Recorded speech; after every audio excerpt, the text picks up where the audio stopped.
Ini ada animasi juga. Nah, kayaknya kita nggak bisa ngeplay animasinya, tapi pokoknya seperti yang bisa kalian lihat ini tuh video, bisa kalian lihat di bawah sini. Ini tuh sebenarnya video dari Hydra yang lagi makan organisme Daphnia. Gitu. Nah, Hydra itu kan termasuk organisme yang sederhana, yang simple. Kalian bisa lihat di sini kalau dia punya rongga gastrovaskular itu tadi.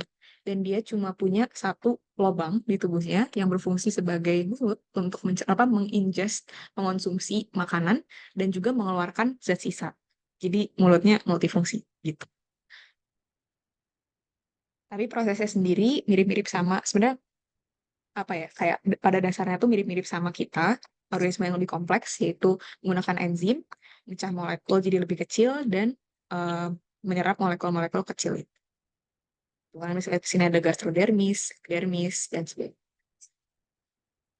Nah, kalau hewan-hewan yang lebih kompleks, yang udah lebih advance, itu punya digestive tube, yaitu kayak, kalau di kita tuh kayak disebutnya gastrointestinal tract, gastrointestinal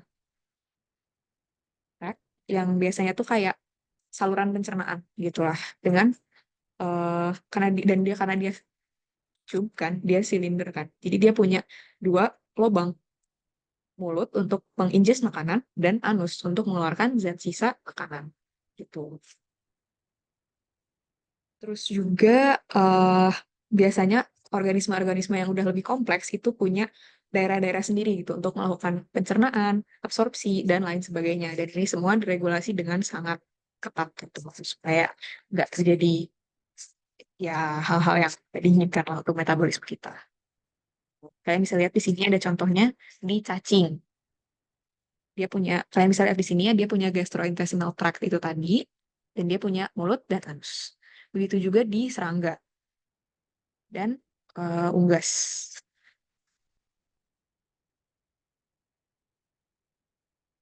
Nah, jadi sistem pencernaan, kalau lebih spesifik lagi, sistem pencernaan mamalia itu salah satu dari contoh organisme yang udah punya kayak daerah-daerah khusus untuk mencerna makanan, yang masing-masing tuh punya kelenjar-kelenjar khusus yang mensekresi zat-zat seperti enzim dan lain sebagainya eh, untuk mencerna berbagai jenis zat makanan gitu.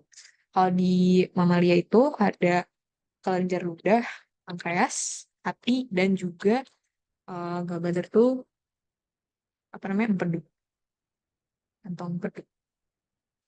Nah, makanan itu didorong masuk ke dalam apa namanya, gastrointestinal tract atau saluran pencernaan itu melalui gerakan namanya peristalsis. Jadi dia tuh kontraksi dari otot-otot di dinding gastrointestinal tract itu tadi atau saluran pencernaan itu tadi. Dan untuk memisahkan masing-masing kompartemen yang punya fungsi khusus ini, ada yang namanya sphincter. Dia kayak katup gitu. Dan kayaknya kemarin kita juga ada sejenis sphincter yang kita bahas, yang arterial sphincter itu. Dia tuh kayak otot yang bisa kontraksi untuk menyempit dan relaksasi untuk melebar gitu, untuk meregulasi gerakan dari eh, makanan yang kita cerna antara satu kompartemen ke kompartemen lainnya. Kalian bisa lihat di sini, ini sistem pencernaan manusia.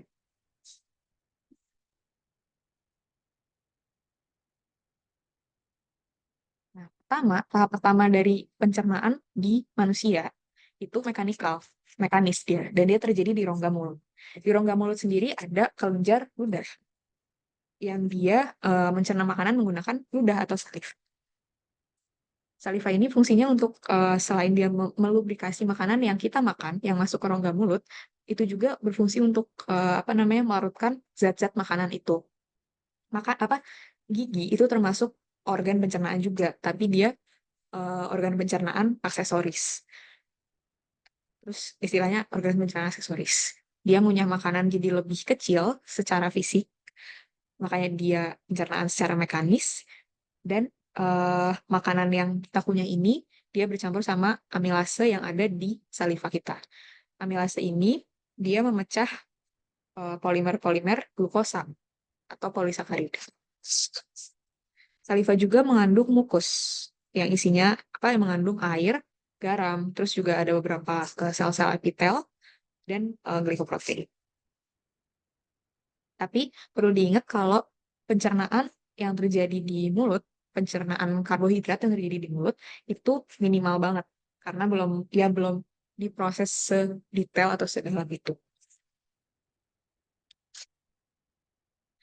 Nah, eh, lebih lanjut secara mekanis lidah juga ngebentuk zat apa campuran makanan dan saliva itu jadi bolus dan dia ngebantu juga dalam proses nelen makanan. Di pharynx yang apa bakal dilalui sama makanan kita berikutnya itu apa namanya?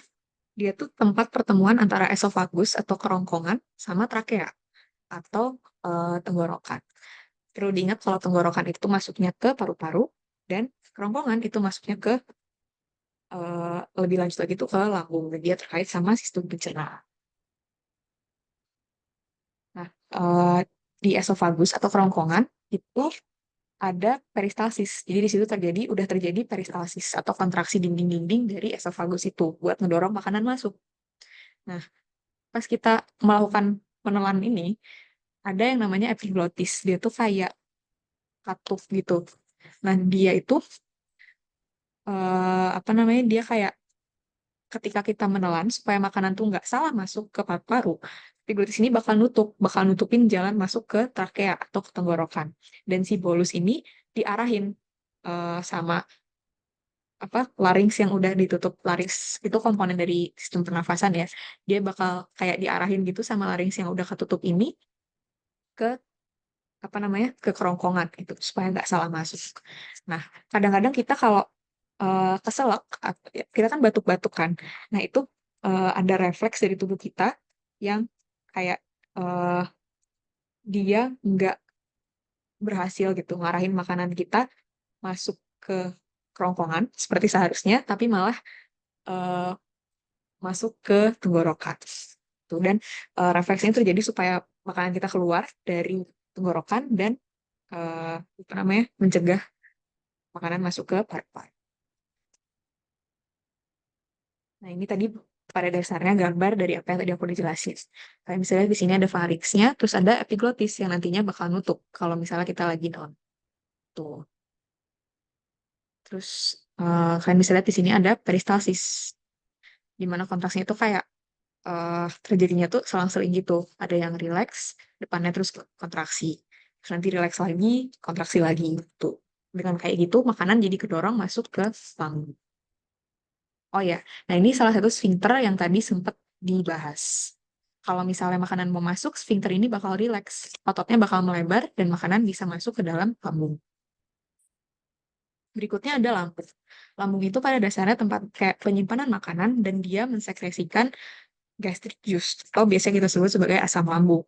Nah, asam lambung ini berfungsi untuk mengkonversi atau mengubah atau mencerna bolus makanan yang tadi masuk dari mulut kita jadi eh, kayak sejenis bubur gitu kasarnya namanya chyme atau kim dan dia sifatnya asam lambung atau gastric juice itu pH-nya sekitar 2. Dia acidic banget, dia asam banget. Karena dia juga berfungsi buat ngebunuh bakteri dan mikroorganisme lain yang berpotensi ada di makanan kita. Dan dia juga bisa apa namanya? Bukan mencerna ya, tapi dia kayak mendenaturasi protein. Karena protein kalau kena pH yang serendah itu bakal denaturasi atau kayak gimana ya? Kayak kasarnya dia berubah bentuk nggak seperti seharusnya. Nah, eh, asam lambung itu sendiri komponennya ada hydrochloric acid atau HCl dan enzim pepsin. Pepsin itu sejenis protease atau enzim yang mencerna protein dan eh, dia mencerna protein, dia memecah protein jadi peptida-peptida yang lebih kecil. Nah, di lambung sendiri itu ada berbagai jenis sel khusus yang masing-masing punya peran dan zat-zat yang disekresikan sendiri-sendiri. Pertama ada parietal cells. Dia tuh yang mensekresikan hidrogen dan ion klorida secara terpisah ke bagian rongga lambung. Ini yang nantinya bakal jadi HCl, yaitu komponen asam dalam asam lambung kita. Kedua itu ada Schiff cells. Schiff cells itu dia bakal mensekresikan pepsinogen atau enzim pepsin yang belum aktif. Nanti eh, dia bakal diaktifin sama HCl yang ada di asam lambung kita. Di HCl itu nggak cuma berperan buat membunuh bakteri dan mendenaturasi protein, tapi juga dia mengaktifkan pepsinogen jadi Pepsi. Tuh. Terus juga ada sel-sel yang mensekresikan mukus, yang fungsinya tuh melindungi dinding lambung kita dari asam lambung. Karena kebayangkan, asam lambung pH-nya serendah itu, pastinya kalau misalnya nggak ada mukus, ikut rusak juga gitu. Terus terakhir juga ada, aku tambahin ini tuh enterochromaffin-like cell atau ECL. ECL itu dia mensekresikan histamin. Oh, sama aku tambahin juga ada E cells yang ngesekresiin gastrin dan B cells yang bakal ngesekresiin somatostatin. Histamin ini dia fungsinya untuk memicu produksi asam lambung secara nggak langsung dan begitu juga gastrin. Tapi kalau gastrin itu dia secara langsung, kalau histamin itu enggak, dia secara indirect gitu. Kalau somatostatin itu sebaliknya, dia menghambat sekresi dari asam lambung.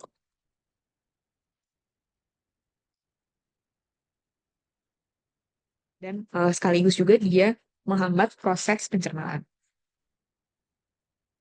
Nah, ini ada gambarnya dari masing-masing sel yang tadi aku bahas. Di sini ada parietal cell yang sekresiin apa yang nantinya bakal jadi HCl, ada Schiff cell sekresiin pepsinogen yang nantinya bakal dikonversi jadi pepsin melalui HCl, dan juga ada mucus cell. Dan bisa lihat kalau di dinding lambung itu dia nggak rata aja, tapi ada juga kayak apa namanya bagian-bagian yang bolong-bolong gitu yang masuk ke dalam. Dan di sinilah terjadi sekresi dari masing-masing zat itu tadi. Ini namanya krip.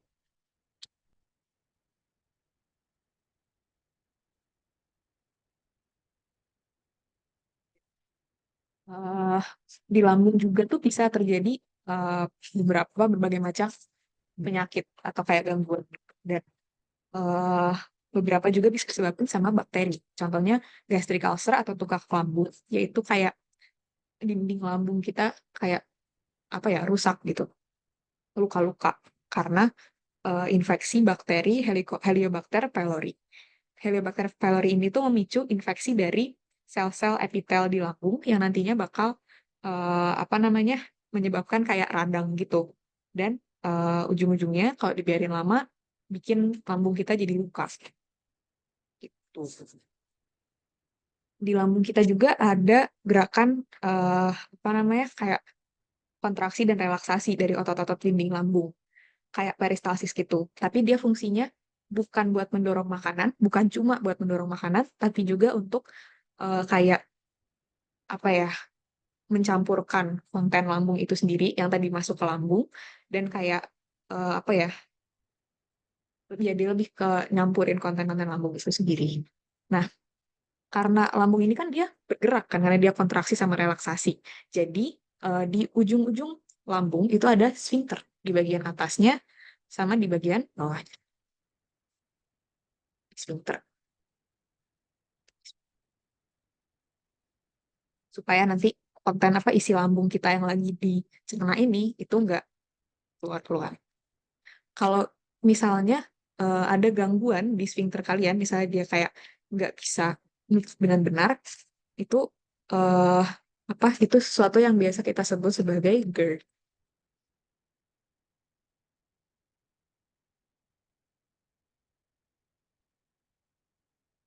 Sphincter juga mengatur masuknya si kain tadi, hasil pencernaan lambung ke usus kecil, ke small intestine. Ini ada aku tadi nambahin tabel yang lebih detail juga tentang apa aja yang disekresiin di lambung, fungsinya dan juga peran. Oke, sebelum kita masuk ke section apa pencernaan di usus kecil, karena cukup banyak juga yang dibahas di sini, ada yang mau ditanyain dulu nggak atau diulangin? Aman-aman aja. Kak, Kenapa? Kak, saya pernah ngelihat soal yang dimana soal itu ada pernyataannya, katanya bentuk ion dari apa gitu, katanya itu lebih mudah untuk dicerna. Boleh jelasin nggak kenapa bentuk ion dan tidak berbentuk ion itu bisa lebih ada yang lebih mudah untuk dicerna. Kalau bentuk ion dan nggak bentuk ionnya lebih gampang dicerna enggaknya itu, sepertinya itu lebih ke, kalau yang aku tangkap ya, itu lebih ke apa ya, mudah enggaknya zat itu untuk diabsorpsi atau enggak sama tubuh kita. Karena eh, absorpsi itu kan dia dilakukan biasanya secara pasif kan. Maksudnya, eh, jadi zat-zat yang masuk ke, khususnya di usus kecil kita, karena absorpsi banyaknya di situ, itu dia masuk secara pasif gitu, melalui dinding usus kecil kita. Kalau misalnya, nah kalian tahu kan kalau dinding sel itu dia selektif, jadi nggak semua zat itu bisa lewat dengan mudah kan. Dan di antara zat-zat yang nggak bisa lewat dengan mudah itu adalah zat-zat yang punya charge, yang eh, apa namanya, dia tuh berbentuk ion, kayak misalnya A plus, atau apalagi ya misalnya, contohnya L, dia punya electrical charge, kan dia punya muatan, ya intinya dia tuh berupa ion kan. Jadi dia nggak bisa diserap secara pasif sama sel-sel di organ-organ tubuh kita. Jadi bisa dikatakan mereka lebih sulit untuk dicerna karena mereka lebih sulit untuk diserap. Itu kurang lebih kalau sepemahaman aku ya. Oke nggak? Baik, Kak. Oke, kita lanjut ya. Kalau nggak ada pertanyaan lagi, kita lanjut ke berikutnya, yaitu usus kecil atau small intestine. Seperti yang di sini dia bilang, dia itu organ yang berperan banget dalam pencernaan dan juga penyerapan. Tuh, dan dia tuh eh, bagian paling panjang dari eh, saluran pencernaan kita atau gastrointestinal tract kita. Karena si small intestine ini, si usus kecil ini, dia berperan banget dalam penyerapan dan juga pencernaan, terutama secara kimiawi, banyak banget zat-zat yang disekresiin ke lumen atau ke daerah rongga usus kecil kita. Dan ini tuh nggak semuanya dihasilin sama sel-sel usus kecil kita. Ada sebagian juga yang dihasilinnya sama pankreas, sama lambung, atau apa misalnya sama, ya enggak deh, sama pankreas terutama. Pankreas dan juga sel-sel epitel dari usus kecil kita. Nah, yang perlu kalian perhatiin juga itu kalau eh, nggak semua enzim yang melakukan pencernaan di usus kecil kita itu dihasilin dari pankreas. Jadi ada beberapa yang apa, disekresiin secara aktif gitu loh dari pankreas. Ada beberapa juga yang memang ada di dinding epitel usus kita. Jadi eh, emang dia tuh nggak, dia lebih ke udah ada di situ gitu, bukan disekresiin secara aktif terus-menerus. Dia udah ada di dinding usus kecil kita. Ini yang biasa kita sebut sebagai brush border enzyme. Dan di sini beberapa contohnya tuh ada disakaridase atau enzim-enzim yang mecah disakarida jadi monosakarida. Contohnya ada eh, maltase, sukrase, dan laktase. Kalau kalian pernah dengar orang-orang yang laktos intoleran, mereka itu fungsi enzim yang terganggu itu laktase. Dan juga selain disakaridase juga ada enzim enteropeptidase, atau kalian mungkin pernah dengar, kalau pernah diajarin misalnya di SD atau di SMP, biasanya disebut juga enteropeptidase. Enteropeptidase ini dia berfungsi buat mengaktifkan tripsin, enzim yang mencerna protein.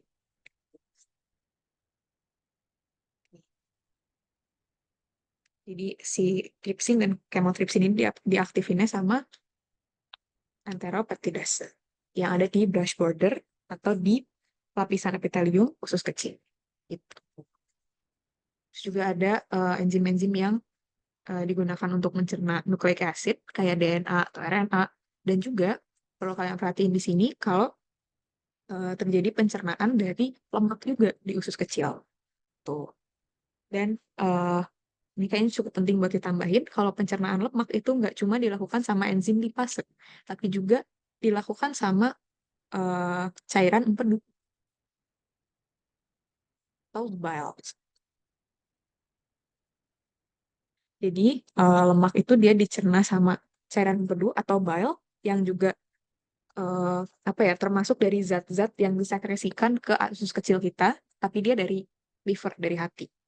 Nah, setelah dicerna sama, diemulsikan sama cairan empedu atau si bile ini, barulah dia dikonversi jadi asam lemak, jadi gliserol, fatty acid, dan monogliserida, sama lipas dari pankreas di usus kecil kita.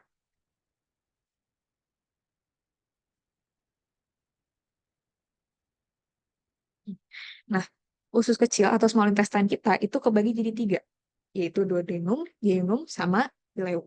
Pertama itu ada duodenum. Nah, duodenum ini tempat diterimanya, tempat masuknya kain dari lambung kita. Dan dia bakal kayak bercampur sama zat-zat yang disekresikan dari pankreas, liver, terus juga empedu, dan dari small intestine itu sendiri. Pankreas itu seperti yang tadi kita lihat di diagram itu dia memproduksi beberapa protease atau enzim-enzim yang memecah protein. Contohnya seperti tripsin, kemotripsin, dan lain sebagainya.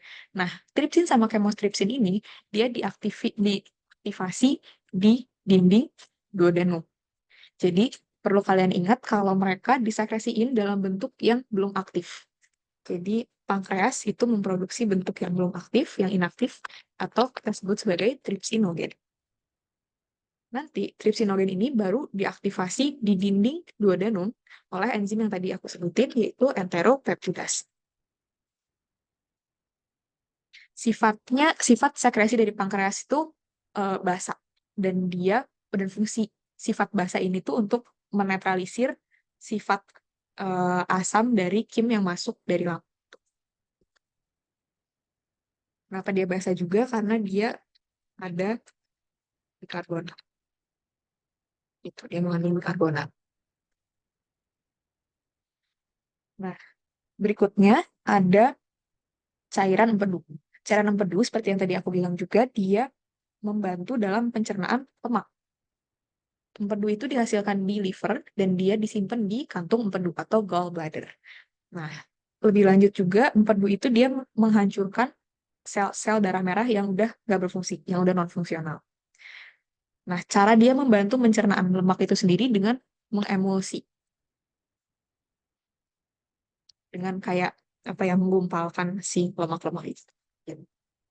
Supaya nanti lebih gampang buat dicerna sama enzim-enzim kita. Nah, ini adalah sekresi dari, ini berikutnya kita akan membahas sekresi dari dinding usus kecil itu sendiri. Yang tadi aku sebut sebagai brush border enzyme atau brush border secretions. Nah, jadi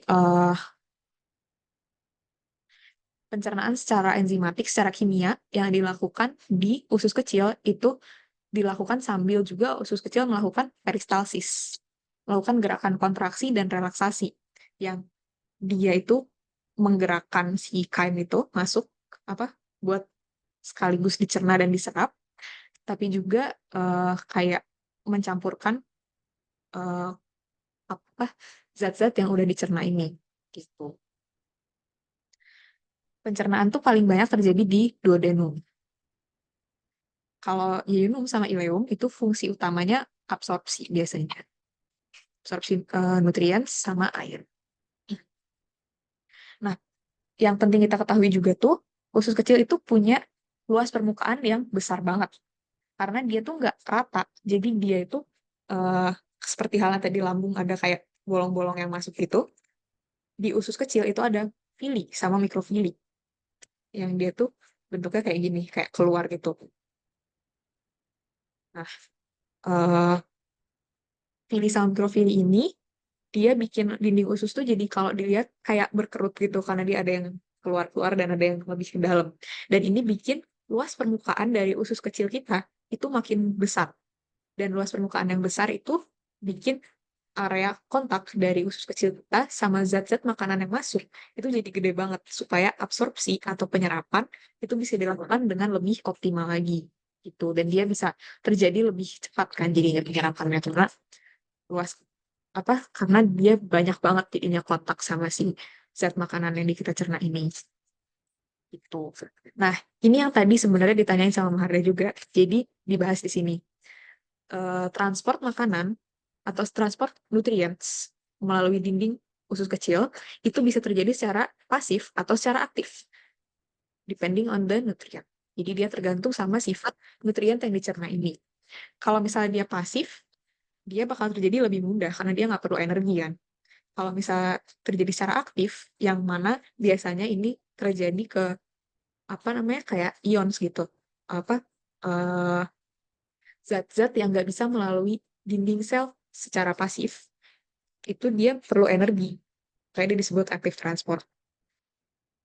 Dan ini juga apa namanya lebih sulit, lebih apa ya istilahnya lebih energi ekspensif gitu. Dia karena dia butuh energi kan. Jadi dia nggak lebih mudah daripada pencernaan secara pasif.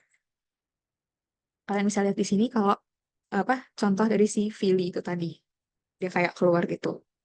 Nah, terus juga di sini tuh ada krip sama kayak di lambung. Dan seperti halnya bagian krip di lambung, biasanya sekresi dari berbagai enzim dan zat-zat lain itu terjadinya di krip ini. Terus juga penting buat kalian perhatiin kalau eh, di Fili ini selain ada kapiler yang ya fungsinya untuk pertukaran nutrien itu tadi, tapi juga ada bagian dari pembuluh limfatik yang kita sebut sebagai lakteal. Ya, jadi penyerapan nutrisi itu terjadinya di Fili ini. Nah, dan juga yang penting kalian perhatiin selain itu adalah adanya pembuluh darah vena yang membawa eh, apa namanya? Membawa nutriens ke liver. Kalau bukannya pembuluh darah vena itu bawa darah balik ke jantung ya, kenapa dia bawanya ke liver? Nah, penting buat kalian ketahui kalau nutriens itu sebelum dibawa balik ke jantung, tapi dia diproses melalui liver dulu. Jadi kayaknya harusnya ada slide yang ada gambar lebih detail soal itu.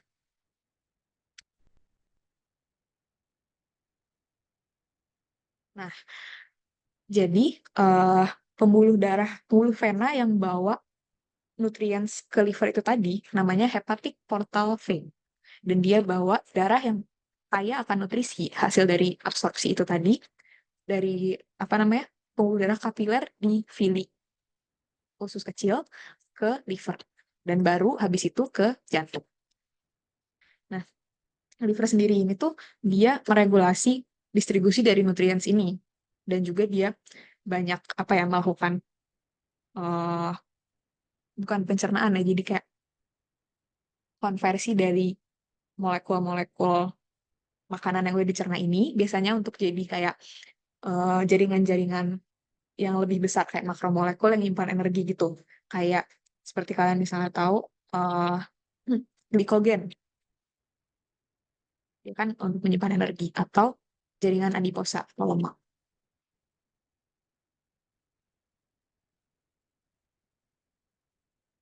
Nah, liver juga tuh berperan dalam proses detoksifikasi.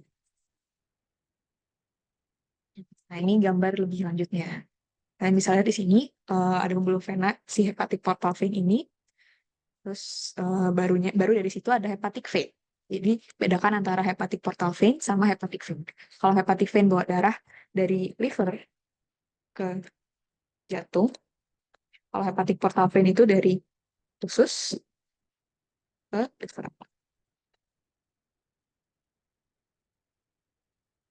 Nah, eh secara epitelial dari usus kecil itu dia menyerap asam lemak yang udah dicerna tadi sama eh, cairan empedu dan lebih lanjut sama lipase. Terus juga mereka eh, menghasilkan trigliserida untuk dijadiin eh, bagian dari jaringan lemak kita. Nah, lemak-lemak yang dicerna ini nantinya bakal kayak bergabung sama fosfolipids, kolesterol, dan protein untuk membentuk sesuatu yang kita sebut sebagai kilomikron. Kilomikron ini nantinya bakal ditransport melalui pembuluh limfatik melalui tadi lakteal yang ada di dalam vili. Dan juga lebih lanjut melalui pembuluh limfatik yang ada di dalam vili. Apa yang jadi lanjutan dari lakteal itu tadi. Pembuluh limfatik bakal bawa si kilomikron ini ke pembuluh vena yang dibawa ke jantung. Bawa darah ke jantung. Sama perlu kalian tahu juga kalau zat-zat ini, si fosfolipid, kolesterol, dan protein ini, dia ditransport secara aktif ke dalam sel-sel usus kecil kita.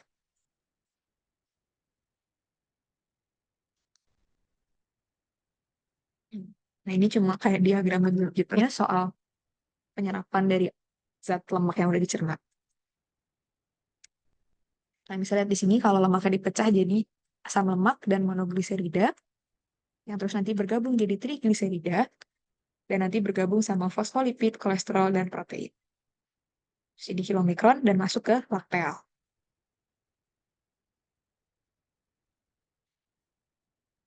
Oh iya, dan sebelum kita masuk ke kompartemen berikutnya, penting juga kalian bedain penyerapan dari lemak sama zat-zat lain, kayak eh, protein yang lebih pecah dan juga karbohidrat. Karena protein sama karbohidrat dan sebagian besar zat-zat lain, itu dia diserapnya langsung ke pembuluh darah, langsung ke pembuluh kapiler.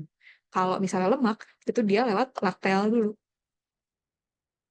Jadi kalau misalnya ada soal yang nanyain, atau kayak pernyataan benar atau salah, kalau misalnya apa benar atau tidak, protein dan karbohidrat diserap terlebih dahulu melalui pembuluh limfatik, itu jawabannya udah pasti salah. Karena yang melalui pembuluh limfatik itu cuma lemak yang udah dicerna. Tuh.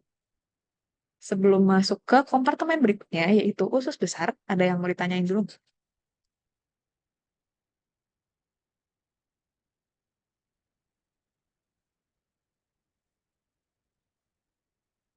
Teman? Teman? Oke, berarti ya. Aku ada suaranya nggak?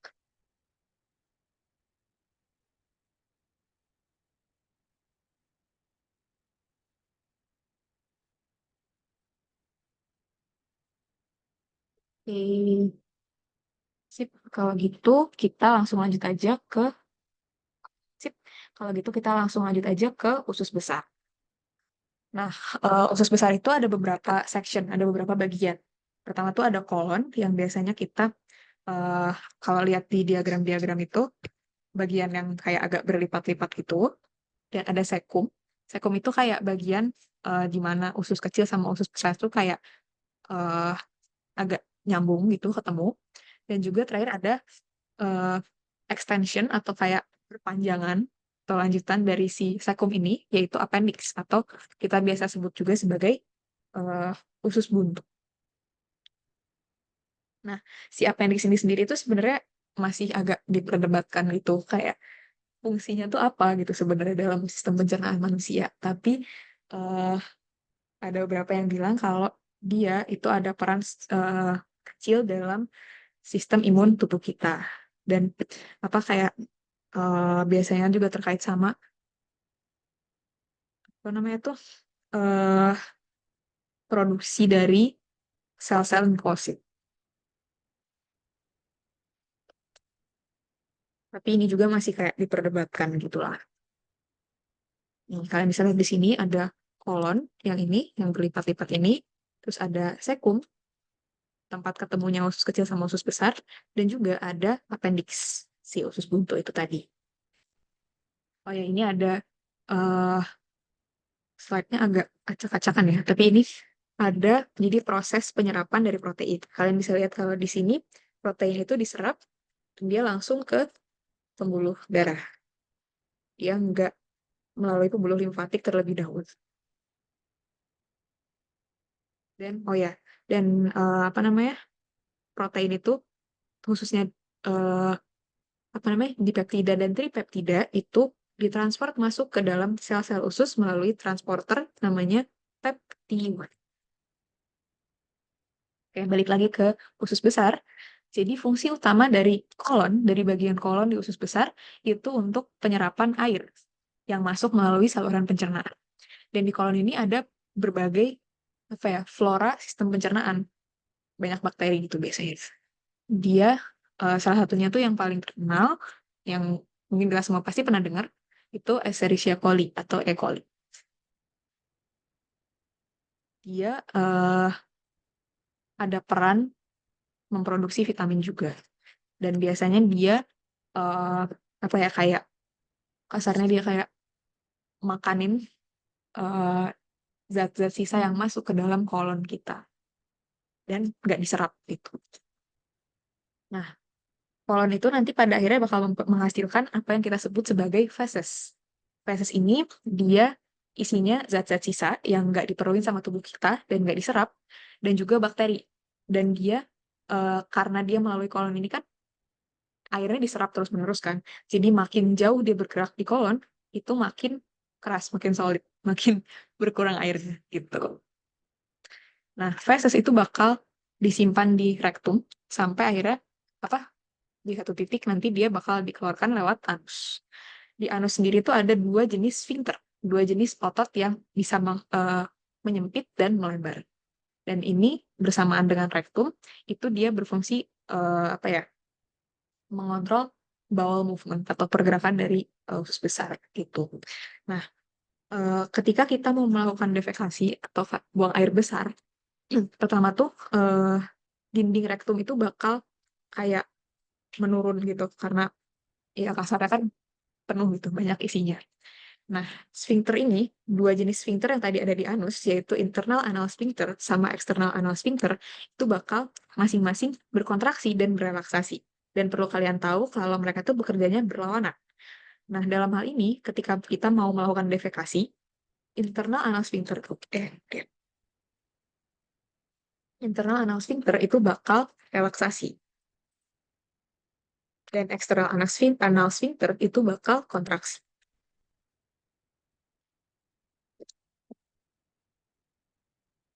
Nah, lebih lanjutnya sekarang kita bakal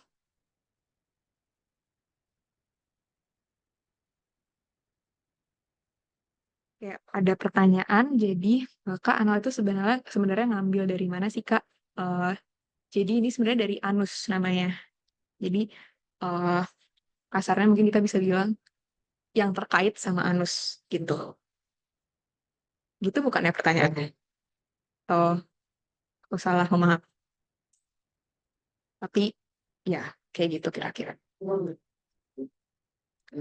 Nah, berikutnya kita bakal bahas, oh ya, sebelum Yep, aku ya sama-sama. Berikutnya, sebelum kita masuk ke bahas tentang komponen evolutionary-nya, komponen yang terkait sama evolusi, ada yang mau ditanyain dulu soal tadi eh, pencernaan di usus besar?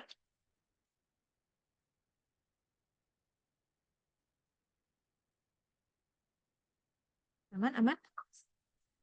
Oke, aku lanjut ya kalau gitu. Nah, jadi karena pencernaan, karena seperti yang kalian tahu, organisme itu makannya beda-beda kan, seperti yang tadi kita bahas di awal.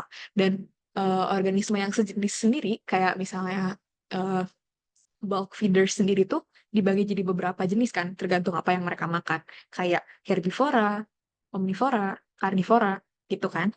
Nah, untuk menyesuaikan sama apa yang dimakan sama organisme-organisme ini, tentunya ada adaptasi juga dari eh, organ-organ pencernaan kita. Tuh. Jadi, kalau dibilang di sini, digestive systems of vertebrates are variations of a common plant. Jadi, pada dasarnya, cara kerjanya mirip-mirip, sama gitu. Ada kayak sistem basicnya gitu. Tapi, eh, ada adaptasi-adaptasi, ada penyesuaian-penyesuaian khusus yang dilakukan sama eh, hewan, khususnya vertebrata, yang kaitannya erat banget sama diet atau sama apa yang kita makan.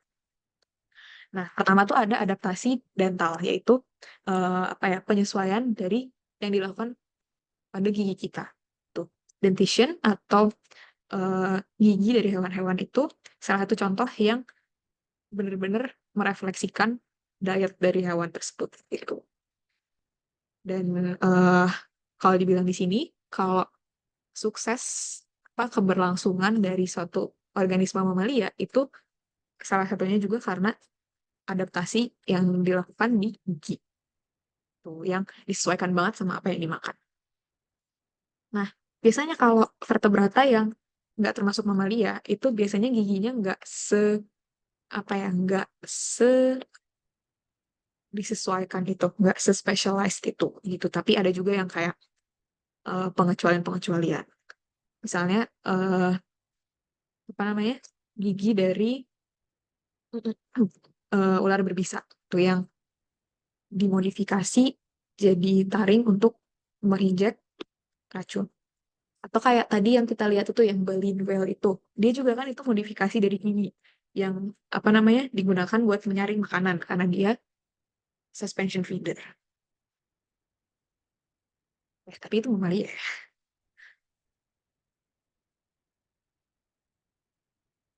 Nah, kalian bisa lihat di sini penyesuaian atau kayak adaptasi gigi tergantung sama diet dari masing-masing hewan.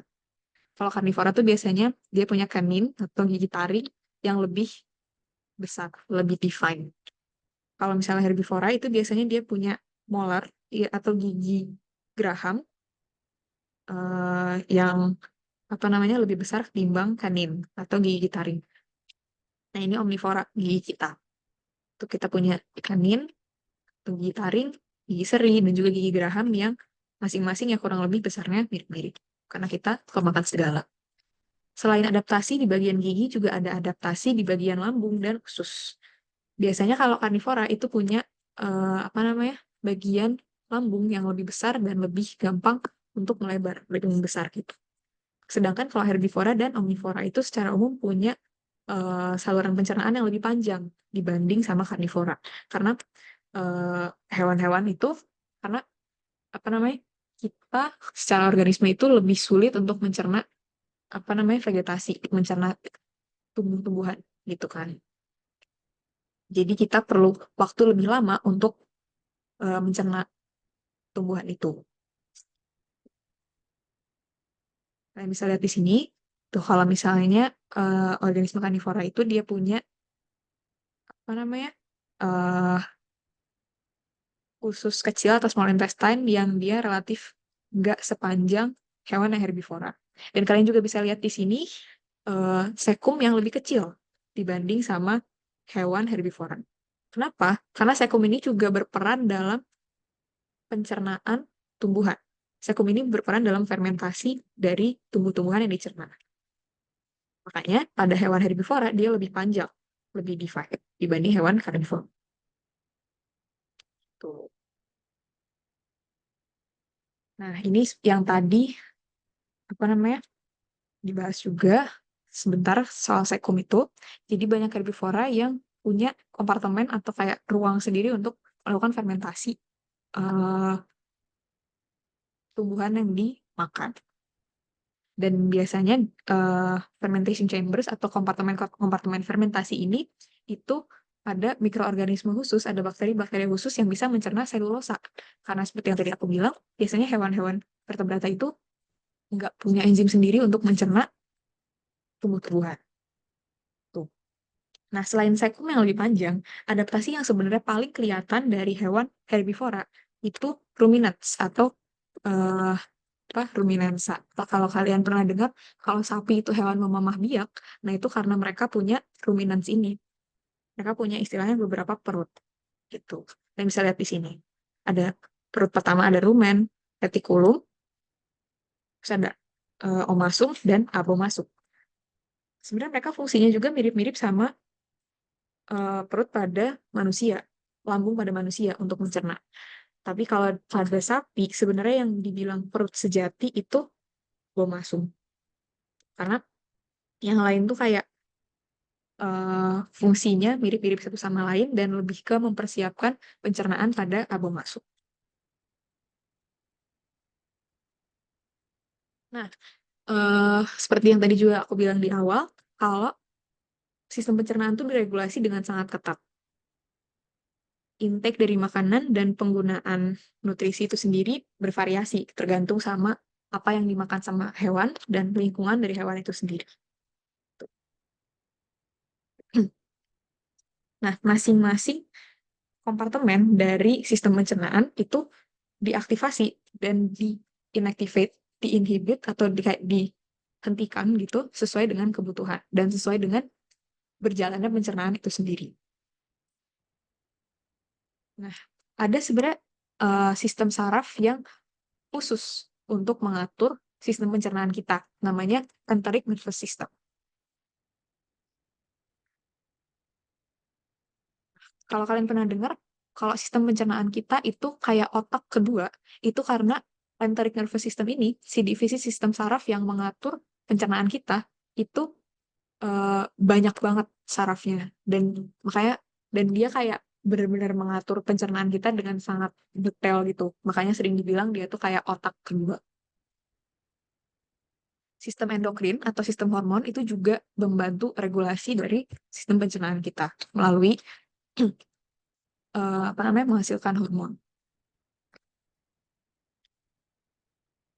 Nah, di sini ada beberapa zat-zat yang disekresikan sama sistem pencernaan kita yang mengatur pencernaan. Pertama tuh ada apa namanya gastrin. Gastrin dihasilkan sama sel G atau G cells di lambung kita. Nah, gastrin ini seperti yang tadi aku bilang dia menstimulasi eh, apa namanya sekresi dari asam lambung atau gastric juices. Nah, dengan disekresikannya asam lambung ini, dia juga menstimulasi pencernaan. Tuh. Dan selain itu juga tadi ada histamin yang juga menstimulasi gastric juices. Mungkin kita ganti warna aja kan.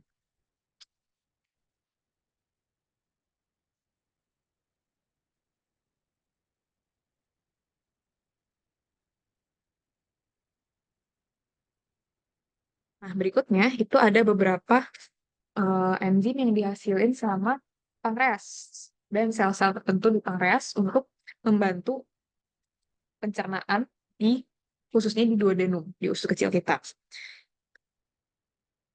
Nah, pertama tuh ada sekretin. Sekretin ini dia dihasilin sama sel S dan dia itu distimulasi sama uh, acidic chyme sama kim tadi yang dari lambung yang sifatnya asam. Jadi distimulasi sama asam. Nah, yang kedua itu ada TCK. TCK atau cholecystokinin.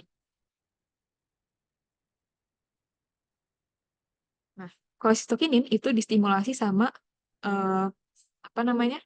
Lemak yang ada di kim yang masuk ke usus kecil kita.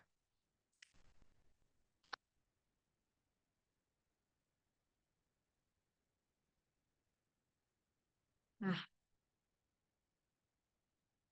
CCK ini perannya untuk dia menstimulasi pencernaan melalui apa namanya? Dia memperlambat gerakan dari usus kecil kita, gerakan peristalsis tadi yang menggerakkan apa namanya? Menggerakkan dinding usus kita supaya bisa terjadi absorpsi dengan lebih optimal.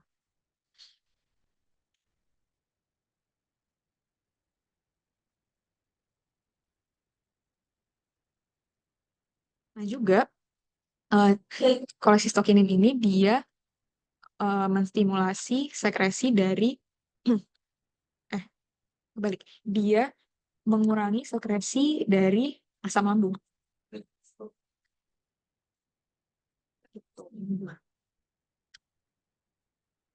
Nah, terus juga adanya kolesistokinin ini dia apa namanya memastikan pencernaan lemak itu terjadi lebih lambat dibanding pencernaan protein atau karbohidrat.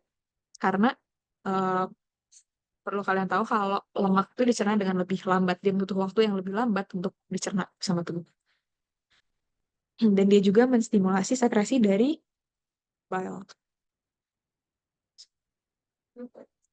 atau cairan berkedut. Gitu.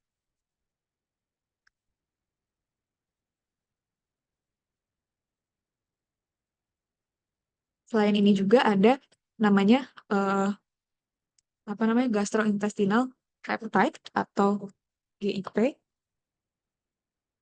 dan glucagon like peptide 1 atau GLP-1. Nah, GIP sama glucagon lipid atau GLP itu sama-sama distimulasi sama karbohidrat dan dia menstimulasi apa namanya disekresikannya insulin. Tuh. Pokoknya bisa dilogikain sih karena dia distimulasi sama karbohidrat, maka dia mensinyalkan ke pankreas kita untuk kayak, oh, sekresikan lebih banyak insulin supaya kita bisa mencerna karbohidrat. Gitu. Dia juga sama-sama mengurangi motility dari usus kita, atau pergerakan dari usus kita. Gitu. Oh iya, sama mereka berdua juga mengurangi sekresi dari gastric juice. Atau sama. Sampai sini oke lah ya. Nah, ini tadi kayak yang tadi aku bilang, sekretin sama kolesistokinin itu sama-sama menginhibit atau mengurangi sekresi dari asam lambung. Tuh. Terus juga eh, apa namanya? Setelah terjadinya penyerapan dan pengeluaran dari zat sisa, tubuh kita juga pastinya perlu melakukan penyimpanan dari energi yang udah kita serap itu tadi, dari energi yang ada di nutrisi yang kita serap. Nah, eh, apa namanya? Penyimpanan itu kayak kelanjutan dari tadi pas molekul-molekul nutriensnya diserap atau kayak masuk ke pembuluh darah kapiler dan juga lakteal. Tuh.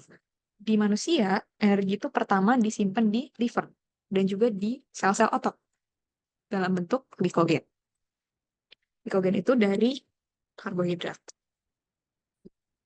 atau dari glukosa yang udah dikonversi jadi glukosa. Nah, energi yang kayak eksesnya gitu, sisa-sisanya itu disimpan di adipose tissue atau jaringan lemak. Dan perlu kalian ketahui juga kalau jaringan lemak itu dia lebih efisien sebenarnya untuk menyimpan energi. Jadi untuk ukuran yang lebih kecil, dia bisa menyimpan energi yang lebih banyak daripada glikogen.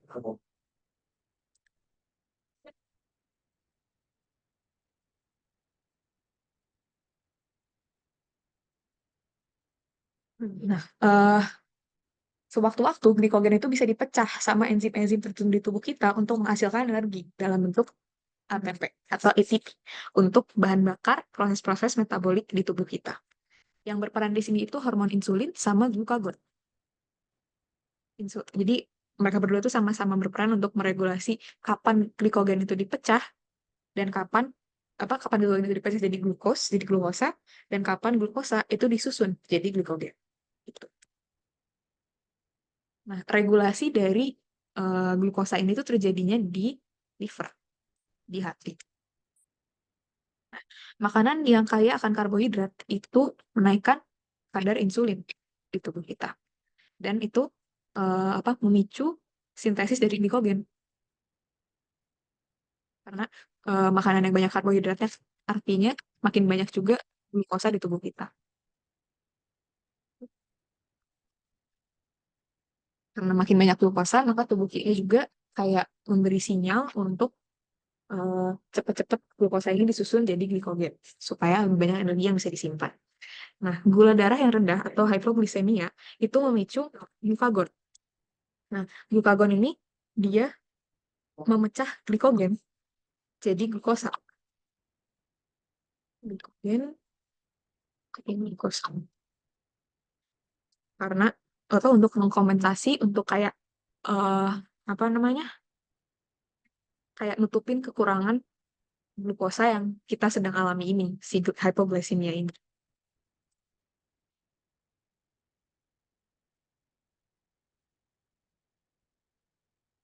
Kalian bisa lihat di sini ada diagramnya. Cukup self-explanatory lah ya kalau ini. Oh iya, insulin sama glukagon itu disekresikan sama pankreas. Nah, eh penting juga kita tahu kalau overnourishment atau terlalu banyak masuknya nutrien dan nggak disimpan secara efisien, udah nggak bisa lagi disimpan secara efisien, itu bakal menghasilkan kondisi obesitas. Karena intake kita terlalu banyak, terlalu eksesif. Dan ingat kalau energi yang ekses, energi yang udah kita nggak bisa simpan sebagai glikogen, karena glikogen kan kapasitasnya kecil, itu disimpan sebagai fat, sebagai adipus. Nah, obesitas itu bahaya banget karena dia bisa menghasilkan diabetes, dia bisa bikin kita apa ya lebih beresiko diabetes, terutama diabetes tipe 2, kanker, terutama kanker usus dan juga kanker payudara, juga beresiko berkontribusi pada penyakit kardiovaskuler kayak serangan jantung dan stroke. Nah, sebenarnya juga yang jadi pertanyaan banyak researcher, banyak saintis, itu gimana cara tubuh kita meregulasi berat badan terkait sama appetite atau sama nafsu makan kita. Karena apa yang sebenarnya jadi stimulus kita untuk makan? Itu jadi pertanyaan banyak researcher. Jadi kapan kita sebenarnya harus berhenti makan? Apa kayak badan kita menentukan kapan udah cukup intake dari dari nutrisi kita. Nah, eh, beberapa zat-zat yang disekresikan di tubuh kita yang bisa mengontrol appetite atau nafsu makan itu diantaranya leptin, peptide Y, insulin, sama grelin. Bisa kalian lihat di sini, kalau mereka itu mempengaruhi satiety center atau bagian dari otak kita yang mengatur apa namanya kayak kenyangnya, apa mengatur rasa kenyang gitu. Nah, leptin itu diproduksi sama jaringan adiposa atau jaringan lemak putih. Dan itu juga ada neuropeptide Y. Jadi dia tuh kayak neurotransmitter gitu. Dan insulin. Insulin tadi, insulin yang sama yang mengatur metabolisme glukosa.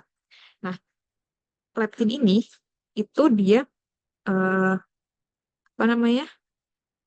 Dia diregulasi sama gen tertentu di tubuh kita yang kita sebut sebagai gen OB. Tuh. Nah, sebaliknya ada grelin. Grelin untuk oh ya, jadi leptin, peptide Y sama insulin itu semuanya berkontribusi dalam mengurangi nafsu makan kita. Dalam kayak mensinyalir ke tubuh kita kalau udah waktunya berhenti makan. Gitu. Kalau misalnya grelin itu dia sebaliknya. Si grelin ini dia menstimulasi rasa lapar dan dia disekresikannya sama lambung.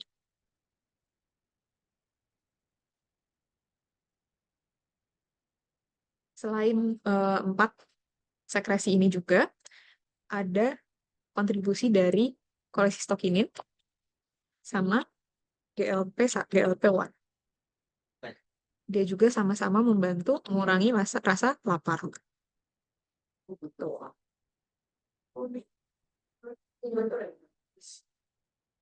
Ya, jadi hormon itu mengatur appetite atau nafsu makan kita secara jangka panjang dan jangka pendek karena mempengaruhi satiety center atau bagian di otak yang mengatur nafsu makan kita. Nah, ada beberapa studi yang cukup menarik sebenarnya yang dilakukan pada mice, pada tikus, kalau hormon leptin itu berperan juga dalam meregulasi berat badan dari tikus-tikus ini. Dan kadang-kadang kayak mutasi pada gen yang mengatur hormon leptin, produksi hormon leptin, si gen OB itu, dia berpengaruh sama di hasil apa terjadi enggaknya obesitas. Nah, yang seperti yang tadi aku bilang, leptin itu diproduksi sama jaringan adiposa dan dia membantu mengurangi eh, appetite atau rasa lapar. Jadi begitu kita makan kan nutrien disimpan sebagai jaringan adiposa salah satunya dan juga dia apa jadi semakin banyak jaringan adiposa di tubuh kita, semakin banyak juga leptin. Dan semakin banyak leptinnya, semakin tubuh kita disinyalir untuk berhenti makan karena dikurangi nafsu makan. Itu. Nah, ini eksperimennya. Jadi, eh, tikus dengan gen OB yang bermutasi, mutant obligin, itu mengalami obesitas. Dan ini tikus wild type, di mana gen OB-nya itu ya wild type, dia tidak mengalami mutasi. Itu kalian bisa lihat di sini, kalau apa namanya tikus-tikus dengan gen OB yang bermutasi, yang apa wild type, sorry, dia beratnya relatif normal. Sedangkan kalian bisa lihat di sini kalau tikus-tikus dengan gen OB yang mutant, yang bermutasi, beratnya jauh lebih besar daripada normal, daripada rata-rata. Itu. Kak, Hmm? Ya, berarti ini mutasinya itu tuh nyebabin si OB-nya ini diekspresiin secara konstitutif gitu ya, nggak berhenti-berhenti.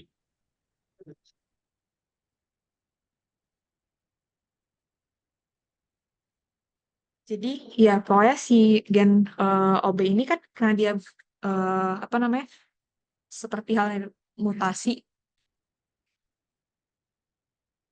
sorry bentar. Nah, jadi si gen OB ini kan dia sifatnya apa namanya resesif gitu kan, dan dia mempengaruhi produksi dari leptin. Karena leptinnya berkurang, maka satiety center di otak mutan gen OB ini juga kayak dia nggak mengalami yang namanya berkurangnya nafsu makan, sehingga lebih besar kemungkinannya untuk mengalami obesitas.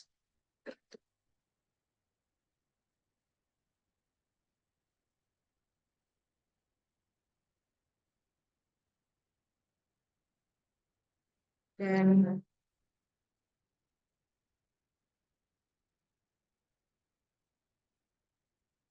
ada pertanyaan lagi? Oh ya, jadi oh ya lanjut dulu deh bentar kalau gitu.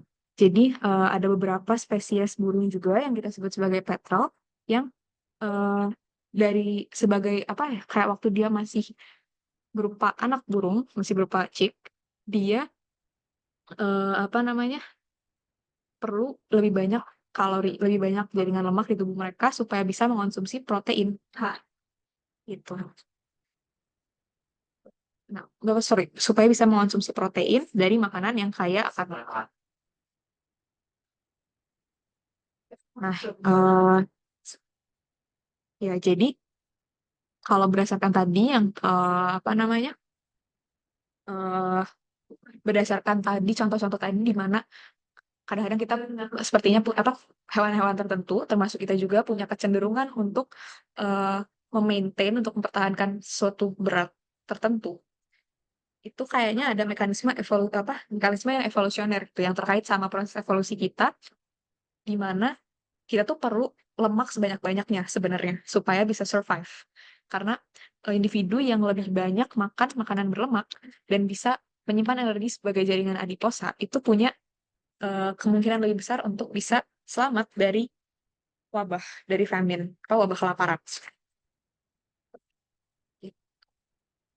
Ini pada dasarnya rangkuman dari apa yang tadi sudah kita bahas, sistem pencernaan kita, begitu. Dan sampai situ sistem pembahasan kita soal sistem pencernaan.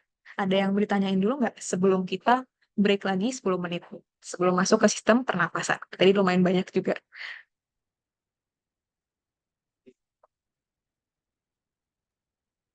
Eh, Kak, Mhm. nanti kita habis ini ya, langsung sistem pernafasan ya. Iya, benar. Eh, Bisa nggak Kak, nanti yang waktu tersisa ini dipakai buat latsol ini, So, sistem pencernaan. boleh, boleh, boleh. Oke. Sisa waktu maksudnya setelah bahas pernafasan atau gimana? Soalnya aku mikirnya mungkin kalian break juga sih. Soalnya pasti tadi kan banyak banget yang udah dijelasin. Gimana? Kalian enak ya? Aku ikut Kan aja. sistem Mhm. pernafasan kan masih ada jam lagi ya Kak, nanti. Mhm. Benar, benar, benar. Ya besok. Mhm. Ini sisanya dibuat latsol aja Kak. Kayaknya saya ada beberapa ini soal. Oke, boleh, boleh. Boleh banget. Oke, berarti kita istirahat, terus habis itu kita lanjut latsol aja berarti ya. Oke, oke. Hmm. Terus, oh ya, ini ada pertanyaan di chat. Kak, kalau misalnya orang sembelit itu, apa sih yang terjadi di pencernaan? Nah, sembelit itu kaitannya sama pencernaan di usus besar. Jadi, apa namanya? Ingat kalau di usus besar, itu tadi terjadi penyerapan dari kandungan air, kan? Dari, apa namanya? Zat-zat yang kita cerna. Itu. Nah, eh, kalau misalnya air yang diserap itu, jadi air yang diserap dari zat-zat makanan yang kita cerna, itu sebenarnya kayak eh, nggak benar-benar semuanya diserap, tapi ada kayak apa namanya? Ada volume tertentu gitu, air yang diserap sama usus besar kita. Jadi supaya feses ini juga masih bisa didorong keluar dari tubuh kita dengan optimal gitu. Karena kalau misalnya air yang diserap dari feses kita itu terlalu banyak, eh, apa namanya, feses ini bakal sulit gitu keluar dari usus besar kita. Dan itu yang terjadi ketika kita mengalami konstipasi atau sembelit. Jadi feses kita itu kurang kandungan air, entah karena memang kita kurang minum air sehingga kayak air yang udah diserap tuh pada dasarnya pada volume yang biasanya, tapi eh, karena kita kurang minum air, jadi fesesnya sendiri tuh terlalu banyak gitu air yang diserap. Tuh, jadi dia sulit untuk, jadi kita kesulitan untuk mengeluarkan feses itu tuh melalui ya tadi mekanisme yang tadi gitu. Tuh. Dan sebaliknya kalau misalnya kita mengalami diare atau kayak ya ketika kita misalnya eh, buang air besarnya gitu kurang apa kayak cair gitu misalnya atau lembek itu eh, jadi fase kita tuh kandungan airnya banyak gitu. Cukup jelas?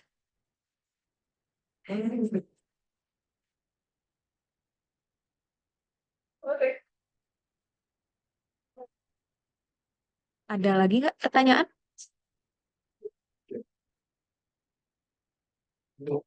Aman, aman. Kalau nggak ada lagi pertanyaan, kita istirahat dulu 10 menit berarti ya. Jadi nanti jam 10.33 kita balik lagi. Oke? Selamat istirahat.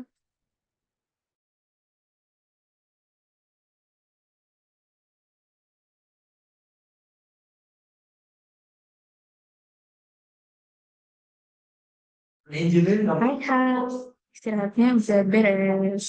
Bentar ya, aku pindahin dulu soal-soalnya ke slide itu.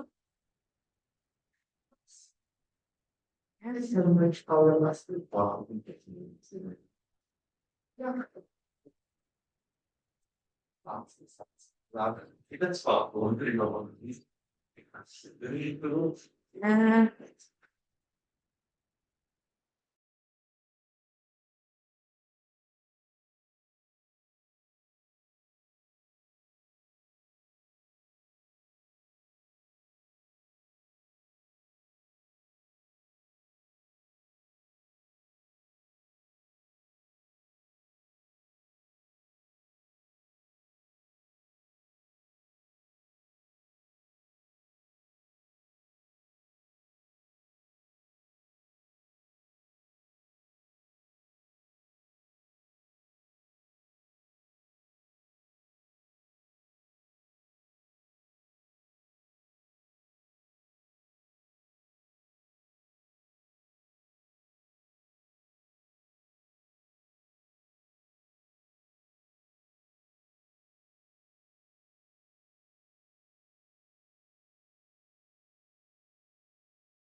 Oke, sorry agak lama tidak aku mindahin di gambarnya ke slide-nya. Sekarang kita bahas soal dulu ya berarti. Ya,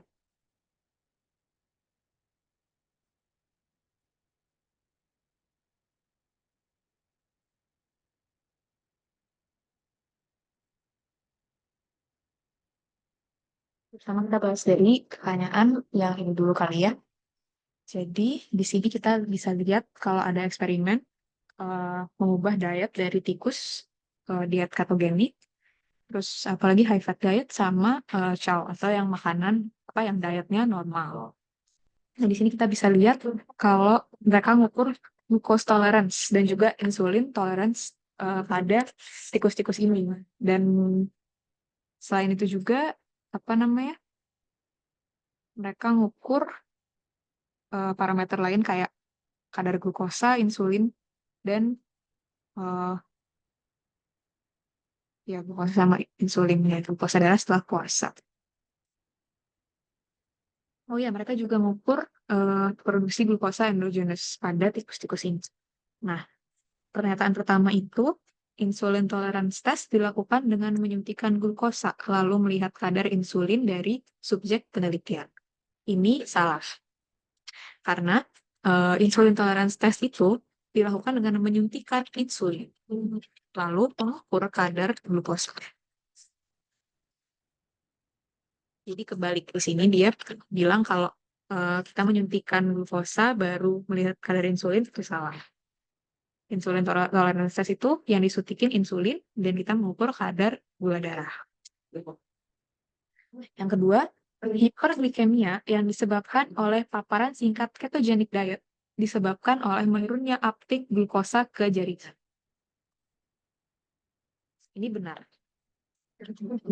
Karena ketika kita menguptake glukosa ke jaringan, maka kadar glukosa pada peredaran darah kita itu bakal menurun kan harusnya. Tapi eh, ketika kita mengalami hiperglikemia, maka glukosa yang diangkut ke jaringan-jaringan kita untuk keperluan metabolisme itu lebih rendah daripada yang seharusnya. Makanya gula darah kita itu jadi lebih tinggi. Hiperglikemia ini sendiri tuh tingginya gula darah atau tingginya glukosa dalam darah. Gitu. Jadi ini benar. Terus yang ketiga, pernyataan C. Produksi glukosa endogen adalah produksi glukosa dari glikogen yang dilakukan oleh organ hati dan otot rangka. Kalau menurut aku ini salah. Karena eh, produksi glukosa endogen itu sendiri lebih ke biasanya organ hati, terutama yang kalau misalnya kita ngukur produksi glukosa endogen dalam konteks metabolisme secara keseluruhan, itu biasanya eh, organ hati yang berperan dalam itu. Otot rangkai dia bukan apa ya, dia bukan sumber glukosa, bukan sumber glukosa dari pemecahan glikogen untuk proses metabolisme di tubuh kita. Dia itu cuma ketika exercise atau kegiatan berolahraga dan cuma untuk kepentingan otot kita aja gitu. Jadi menurut aku ini salah. Keempat, ketogenic diet dapat memperparah hiperglikemia dari penderita diabetes tipe 2 walaupun telah melakukan suntik insulin. Hmm, coba kita lihat. Walaupun telah melakukan suntik insulin. Kayaknya kalau ini kita harus baca datanya dulu deh. Glukosa, glucose tolerance test, dan insulin tolerance test. Hmm.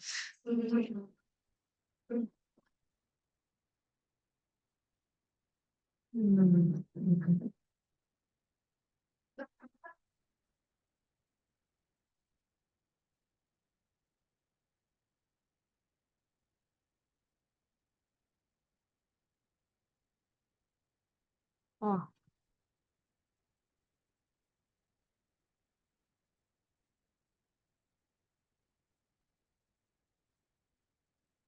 kelihatannya pernyataan ini benar sih. Karena seperti yang bisa kita lihat di grafik ini, grafik apa namanya? Glucose uptake. Grafik glucose uptake, kita bisa lihat di sini kalau apa namanya? Hmm. Meskipun kita udah melakukan suntik insulin, glucose uptake-nya, hmm, sorry, kayaknya aku salah baca. Oke. Kayaknya kalau misalnya lihat dari data ini, kalau aku misalnya nggak, apa namanya, aku nggak salah baca datanya ya, atau salah menginterpretasikannya, harusnya ini berarti salah. Karena kalau misalnya kita lihat di sini, eh, kadar glucose uptake dan juga glukos dalam darah kita, mau itu dietnya chow, high fat diet atau ketogenic diet, dan juga ya kalau bisa lihat di sini juga, itu kurang lebih mirip-mirip kadar glucose uptake dan kadar glukosa dalam darahnya ketika udah disuntik sama insulin gitu. Nggak ada perbedaan yang begitu signifikan sebenarnya. Hmm.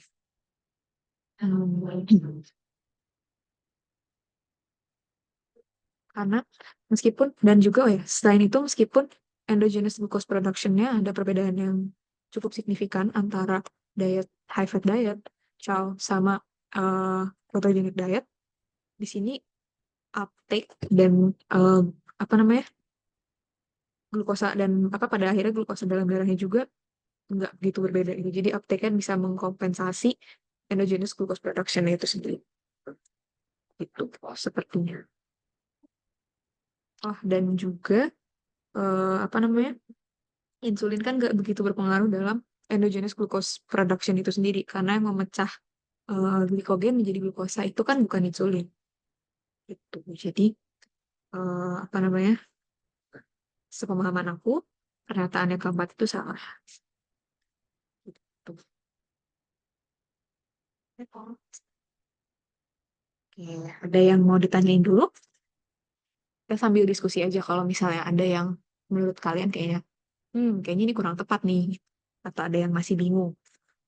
Kok bisa ngulangin lagi? Kak, yang glukosa endogen itu tadi, jadi gula otot itu bukan termasuk glukosa ini ya, yang bisa jadikan glukosa endogen.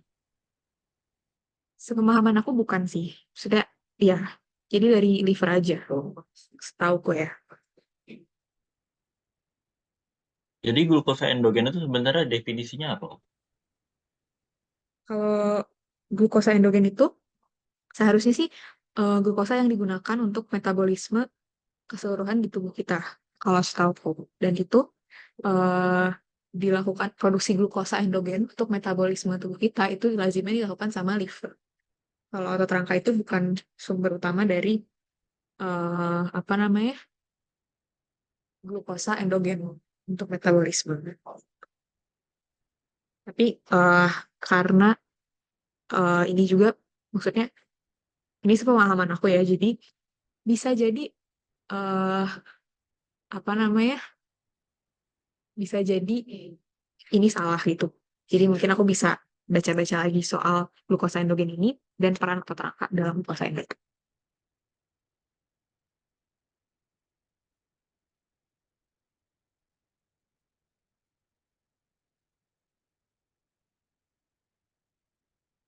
Ada lagi yang mau ditanyain? Kalau misalnya ada apa ya, apa namanya? eh ada konsep yang dibahas di sini yang aku salah-salah atau misalnya ternyata kurang tepat setelah aku baca-baca lagi, aku bakal kasih tahu kalian pastinya. Ada lagi yang mau ditanyain dari soal yang ini?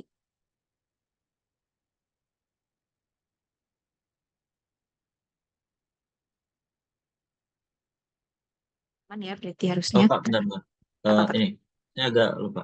Diabetes type 2 itu tuh yang dia apa reseptor insulinnya kurang sensitif itu mana?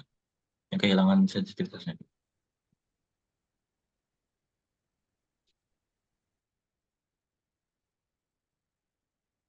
Kalau jadi kalau sebenarnya nggak kalau diabetes tipe 2 itu eh, apa namanya? Dia lebih ke masalah dalam regulasi secara keseluruhannya gitu. Kalau yang kamu maksud yang masalah dalam penggunaan insulin untuk uptake glukosa atau insulin resistance itu setahu aku tipe 1. Insulin resistance. Bentar, ya. Aku juga di review lagi.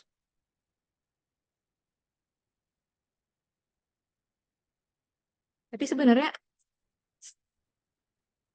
benar sih, dua-duanya sama-sama bermasalah dari apa namanya insulinnya. Sorry sorry, salah. Jadi diabetes tipe 2 sama tipe satu itu sama-sama masalah pada penggunaan apa namanya, pada produksi dan juga eh, penggunaan insulin dalam metabolisme glukosa. Jadi benar-benar, berarti benar dua-duanya.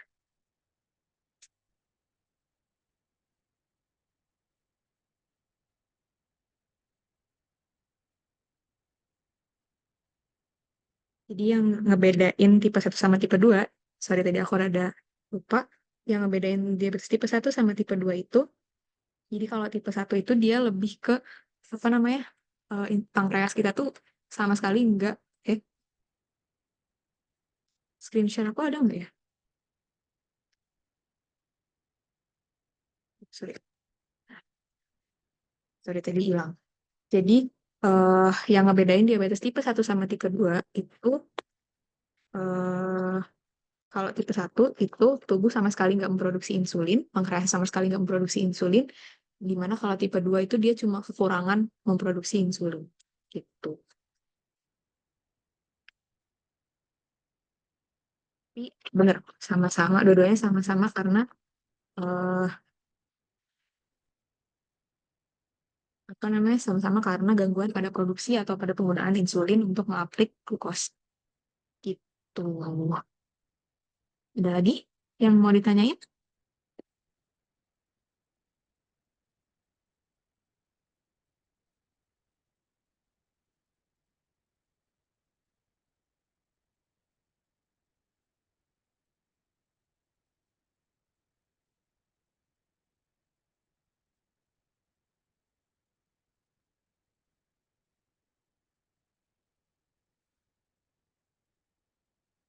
Kak, kalau keturunan, kalau yang keturunan diabetesnya tipe apa? Jadi sebenarnya bisa bisa dua-duanya, cuma biasanya kalau yang lebih apa ya, yang lebih menunjukkan keterkaitan genetik yang lebih kuat itu diabetes tipe 2 sebenarnya dibanding tipe satu. Tapi dua-duanya sama-sama bisa diturunkan secara genetis gitu.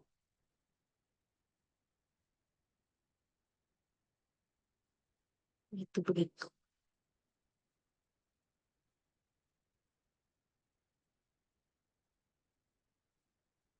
Ada lagi yang mau ditanyain dari soal ini? Yang D ini kayaknya saya ketogenik dapat memperparah hiperglikemia dari penderita diabetes tipe 2.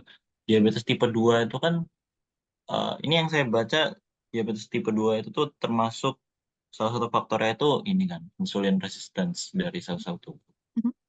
Berarti kalau dia udah insulin resistance, berarti yang dia butuhkan itu kan bukan insulin kan. Berarti walaupun telah disuntik insulin. Hmm, berarti jawabannya apa? Saya kok bingung sih. Hmm.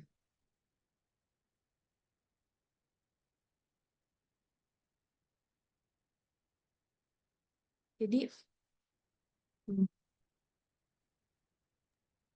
ya sih, Ah, yang ini berarti kenapa nggak ada, benar ya? hmm, Berarti harusnya yang D kayaknya benar. Kayaknya. bisa sih sebenarnya masuk akal aja. Cuma sebenarnya tadi aku mikirnya karena apa namanya, tadi aku ngeliat dari, aku tadi berpikir ini salah karena ngebaca dari datanya sebenarnya. Karena eh apa namanya, kalau dilihat di sini si glucose uptake-nya, bentar.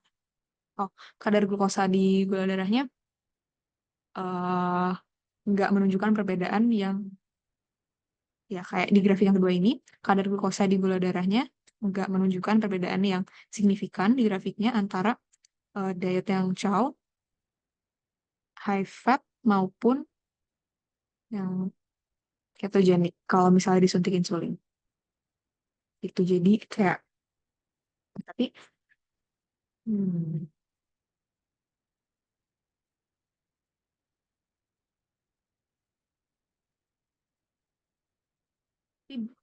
bisa jadi juga sih sebenarnya karena insulin resistance itu jadi dia tetap bisa memperparah hiperglikemianya.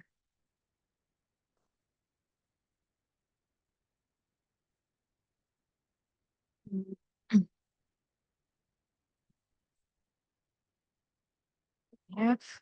Gitu.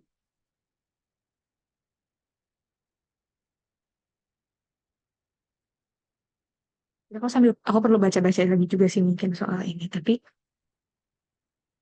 bisa jadi juga sih karena dia apa namanya ada insulin resistance itu. Kayaknya aku perlu kita keep dulu mungkin yang ini apa namanya besok atau mungkin kalau aku udah baca-baca lagi aku bisa kasih tahu kalian di grup atau kalau ada waktu besok bisa aku bahas lagi. Tapi bagus banget, makasih banget udah berpendapat juga.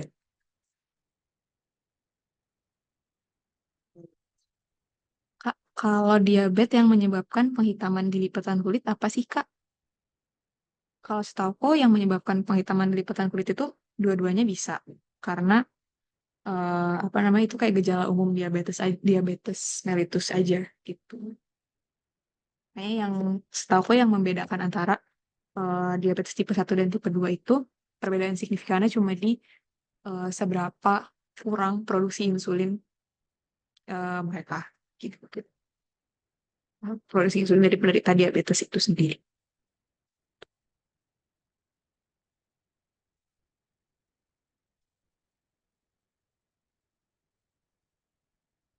Ada lagi yang mau ditanyain?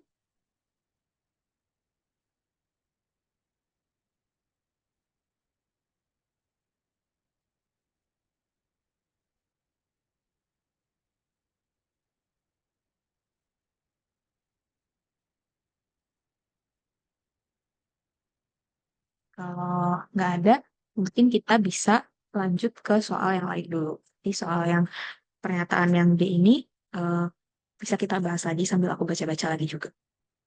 Oke,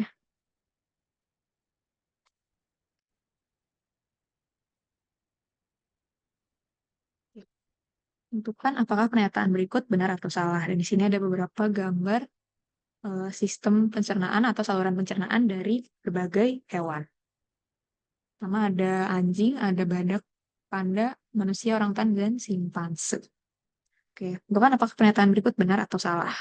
Manusia menginvestasikan lebih banyak energi pada dalam proses pencernaan untuk mendapatkan nutrisi daripada simpanse. Pernyataan ini kalau menurut aku ini benar. Hmm, Karena eh, yang kita bisa lihat kalau saluran pencernaan manusia itu sendiri lebih panjang, apa terutama pada usus pada small intestine. Karena usus kita, apa karena saluran pencernaan atau saluran usus kecil kita ini lebih panjang, maka pastinya lebih banyak juga terjadi proses absorpsi dan juga pencernaan yang dilakukan di tubuh manusia ketimbang di simpanse, terutama di kompartemen yang sama. Dan karena itu juga, karena lebih banyak proses digestion, proses pencernaan yang dilakukan sama manusia, pastinya juga lebih banyak apa namanya, lebih banyak sekresi enzim dan eh, pada akhirnya energi yang diinvestasikan sama manusia untuk melakukan pencernaan pada apa ya untuk kalau kita membandingkan pada kompartemen yang sama. Terus pernyataan kedua, simpanse lebih lebih banyak buah dan daging daripada orang utan. Hmm. Kalau menurut aku ini salah, terutama pada bagian lebih banyak buah, karena seperti yang bisa kita lihat kalau saluran usus kecil pada simpanse itu lebih pendek dibanding orang utan. Karena seperti yang tadi kita udah bahas, dan kita bisa lihat juga di gambar, kalau hewan-hewan yang herbivora itu cenderung apa namanya punya saluran pencernaan yang lebih panjang, terutama pada bagian usus kecil untuk eh, apa namanya mencerna produk-produk tumbuhan yang dimakan. Karena balik lagi ke faktor apa kita nggak bisa memproduksi secara alami enzim yang mencerna karbohidrat pada tumbuhan. Jadi menurut aku ini salah. Pernyataan ketiga, sistem pencernaan panda mengekstrak lebih banyak nutrisi pada bambu. Pernyataan ini menurut aku benar. Karena eh, apa namanya? Kita bisa lihat dari semua organisme yang ada di sini. Ya, kalau misalnya pernyataan ini merefer ke gimana panda itu bisa mengekstrak lebih banyak nutrisi pada bambu ketimbang organisme lain yang ada di gambar yang dikasih sama mereka, berarti pernyataan ini benar. Karena seperti yang kita bisa bandingkan di sini, saluran pencernaan panda itu lebih panjang, terutama pada usus kecil untuk memfasilitasi pencernaan produk-produk tumbuhan ketimbang organisme-organisme yang lain, kayak misalnya manusia, orangutan, simpanse, dan apalagi yang apa namanya, apalagi pada sistem pencernaan anjing, yang mana kita tahu itu karnivora gitu. Juga apa namanya, makanan lebih cepat makanan lebih cepat melalui sistem pencernaan orangutan daripada manusia. Kalau menurut aku pernyataan ini sendiri, hmm,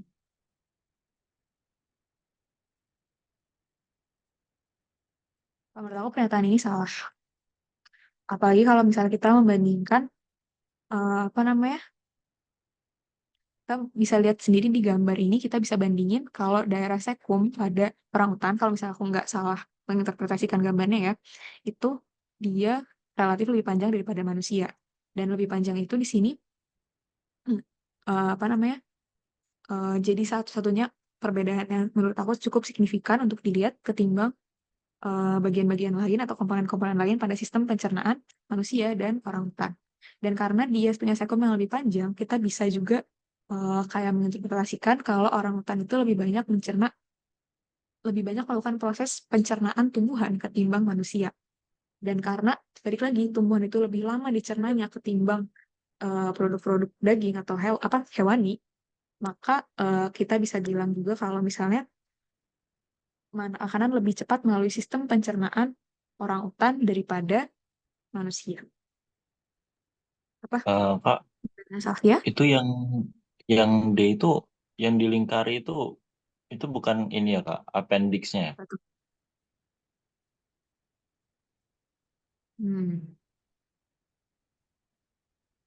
Bisa jadi sih. Jujur gambarnya ada kurang jelas juga sih. Kalau misalnya, apa namanya? Kalau misalnya dilihat.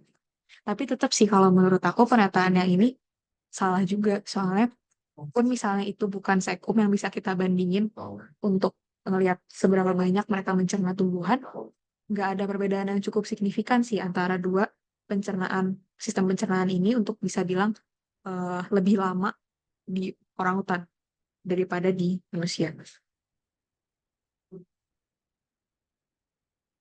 Eh, iya, iya. Hmm. Ada yang mau ditanyain dulu nggak? Atau misalnya mau apa namanya, dijelasin lagi secara lebih lanjut atau mau didiskusikan lagi?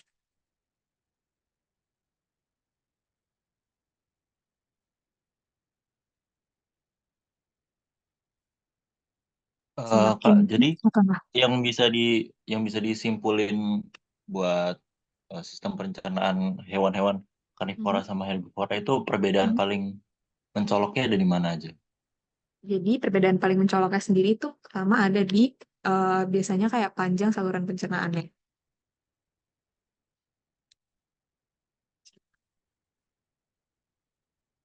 Dan juga panjang saluran pencernaan ini tuh kita bisa menginterpretasikan ini dalam apa ya, kayak berbagai kompartemen gitu.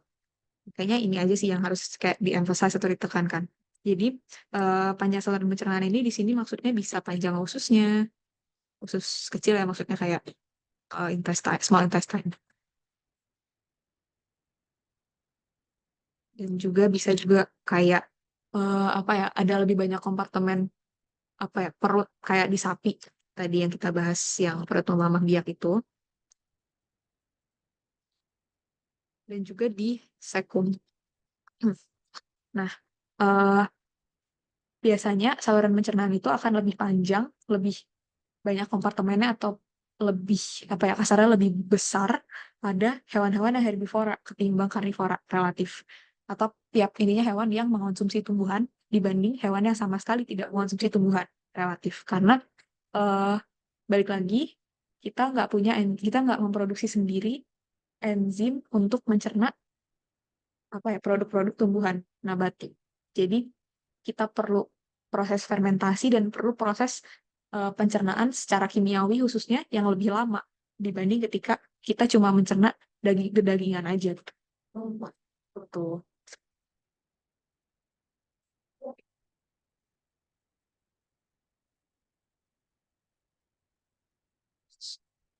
Oke. Semakin aku lihat di chat ada pertanyaan, semakin pendek khususnya semakin cepat dicerna ya Kak. Iya, kira-kira begitu. Karena biasanya semakin pendek khususnya berarti kan semakin apa ya semakin sedikit kan waktu yang dihabiskan zat-zat makanan yang kita cerna ada eh sistem pencernaan kita. Tuh, secara umum gitu. Ada lagi yang mau ditanyakan dari soal ini?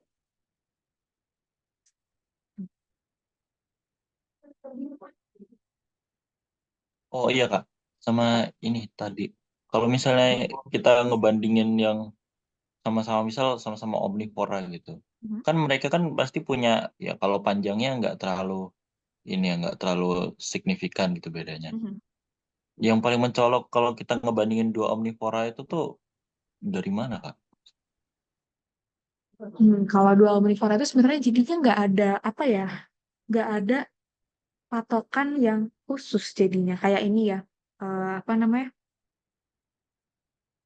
Ya, apa pokoknya intinya nggak ada patokan yang lebih yang begitu jelas sebenarnya kalau misalnya antara dua omnivora dan itu balik lagi ke diet mereka secara khusus jadinya. Jadi aku nggak yakin sih bakal ada pertanyaan yang benar-benar ngebandingin antara dua omnivora dalam saluran pencernaan itu sebenarnya. Jadi apa ya? Singkatnya sebenarnya kalau untuk ngebandingin omnivora itu agak lebih sulit. Jadi nggak apa ya nggak ada patokan khusus yang bisa kita apa ya nggak ada fitur-fitur khusus yang bisa kita jadiin patokan untuk ngebandingin pencernaan antara dua omnivora.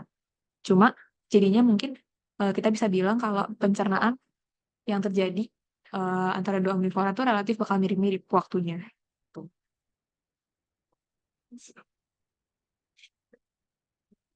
Itu mungkin karena sekarang udah jam 11 juga, kita lanjut aja langsung kali ya ke soal-soal yang berikutnya. Oke, nggak apa-apa ini agak lewat dikit dari jam 11 atau mau dilanjut besok aja? Kalian capek nggak? Eh, sekalian deh Kak, nggak apa selesaiin aja. Kalian aja? Oke, oke deh. Ya biar besok kita bahas pernafasan aja kali ya langsung. Ya, jadi kolesistokinin atau CCK merupakan enterohormon yang diproduksi oleh usus halus ketika makanan masuk ke usus halus. Sekresi kolesistokinin memiliki tiga fungsi, yaitu merangsang sekresi garam, bla bla bla. Oh. Jadi di sini mereka mengukur pengaruh senyawa hesperetin terhadap sekresi kolesistokinin. Jadi pertama ini ada pengaruh sekresi hesperetin terhadap kolesistokinin. Di sini bisa dilihat kalau eh hesperetin ini bikin sorry, hesperetin ini bikin sekresi kolesistokinin yang lebih banyak ya, relatif kalau relatif terhadap kontrol. Dan sekresi hesperidin bikin lebih sedikit sekresi kolesistokinin relatif terhadap kontrol. Oke. Nah, yang kedua ada pengaruh hesperidin terhadap sekresi kolesistokinin berkaitan dengan keberadaan kalsium pada cairan ekstraseluler. Sini bisa dilihat kalau misalnya semakin banyak hesperidin dan juga semakin banyak kalsium ekstraseluler apa kalsium dalam ekstraseluler, maka kolesistokinin ini juga bakal semakin besar sekresinya. Terus ketiga ada pengaruh hesperidin terhadap laju difusi kalsium terhadap sel berkaitan dengan keberadaan cairan kalsium dalam apa cairan ekstraseluler. Sini bisa dilihat kalau eh, ya semakin besar kalsium ekstraseluler, semakin besar juga yang diuptake ke dalam sel, ya. Dan apa namanya? Apalagi kalau misalnya semakin besar konsentrasi hesperidin. Berdasarkan grafik di atas, maka tentukanlah apakah pernyataan di bawah ini benar atau salah. Produksi kolesistokinin dipengaruhi oleh jumlah kalsium yang terdapat pada cairan di dalam sel. Menurut aku pernyataan ini salah karena sorry.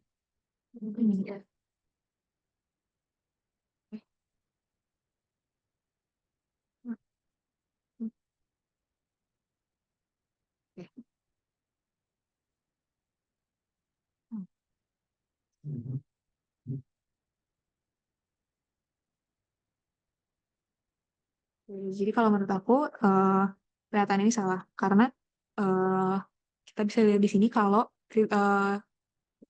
sekresi dari kolesistokinin itu dipengaruhi sama kalsium ekstraseluler yang dipengaruhi sama apa komponen dari kalsium yang dipengaruhi sama apa namanya kadar kalsium itu sendiri adalah uptake dari kalsiumnya. Jadi sebenarnya kita nggak ada bukti kalau kalsium di dalam sel itu bisa mempengaruhi rilis dari kolesistokinin. Gitu. Berikutnya, laju sekresi kolesistokinin berbanding lurus dengan kadar kalsium intraseluler dan berbanding terbalik terhadap kadar hesperitin yang diberikan. Ini salah. Karena sebenarnya dari pernyataan, tanpa kita lihat pernyataan pertamanya pun, kita lihat pernyataan kedua, kalau laju sekresi kolesistokinin itu berbanding terbalik terhadap kadar hesperitin yang diberikan, kita bisa lihat di grafik yang kedua, kalau ini tuh salah. Karena semakin besar konsentrasi hesperitin yang diberikan, itu semakin besar juga rilis dari kolesistokinin. Kan? Jadi, pernyataan ini salah. Hesperitin dapat digunakan sebagai obat diet karena dapat menekan nafsu makan dengan cara meningkatkan konsentrasi kolesistokinin di dalam darah. Ini balik lagi ke apa namanya? Ke pembahasan kita tadi soal satiety center juga. Ntar ya, kita balik dulu juga. Nah, slide yang ini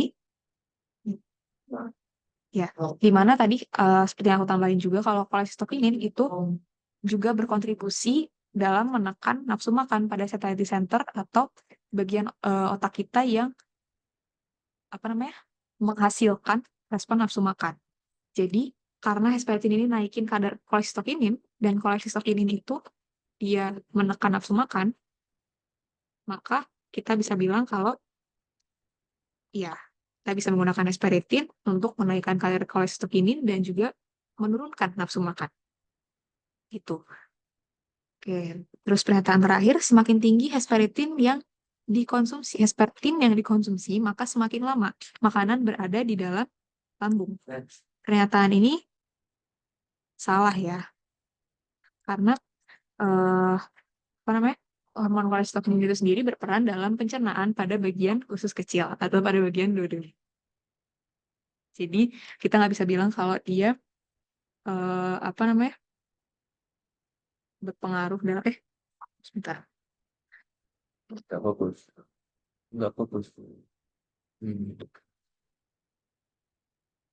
Oke. Sorry, sorry. Jadi eh apa namanya?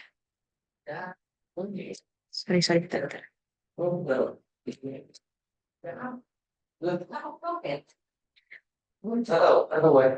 Sorry, tadi agak nggak fokus. Jadi, kolesitokin itu, dia kan tadi berperan juga dalam mempengaruhi motility atau mempengaruhi apa namanya?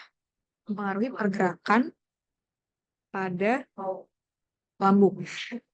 Jadi, semakin tinggi pergerakan pada lambung, semakin cepat juga makanan tuh kayak digerakin tadi didorong masuk ke dalam usus kecil, ke dalam duodenum.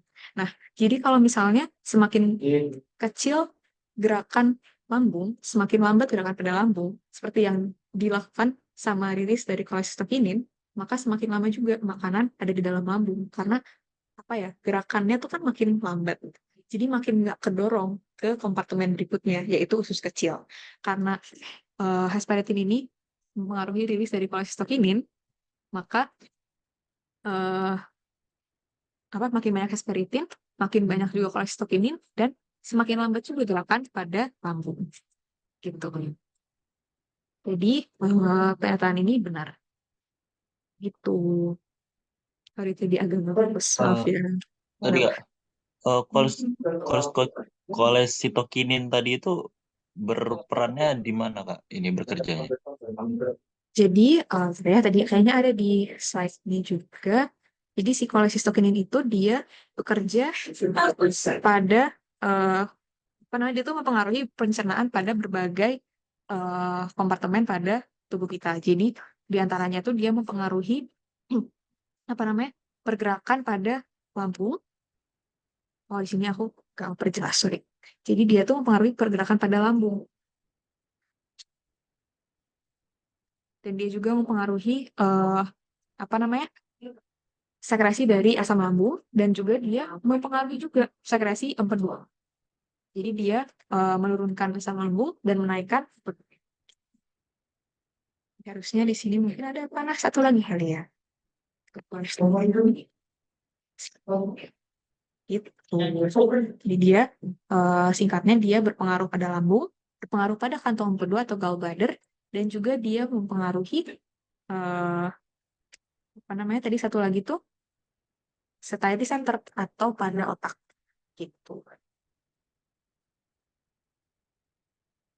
Sudah cukup jelas? Jelas Kak? Oke, sip. Ada lagi yang mau ditanyain dari pertanyaan yang ini?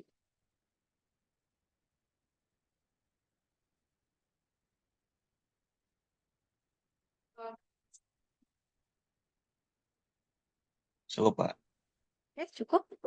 Oke, kalau gitu, berarti bahasan kita hari ini soal sistem pencernaan selesai. Dan sekaligus tadi juga ada latihan soal. Jadi, eh, kelas hari ini sampai situ saja. Besok kita masuk materi sistem pernapasan.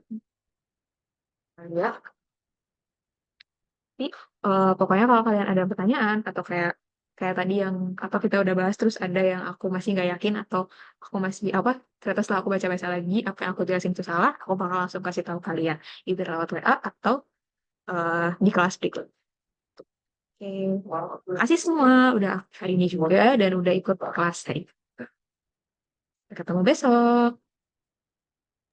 Makasih banyak, Masih Kak. Kak. Ya, maaf juga kalau aku ada salah kata ya.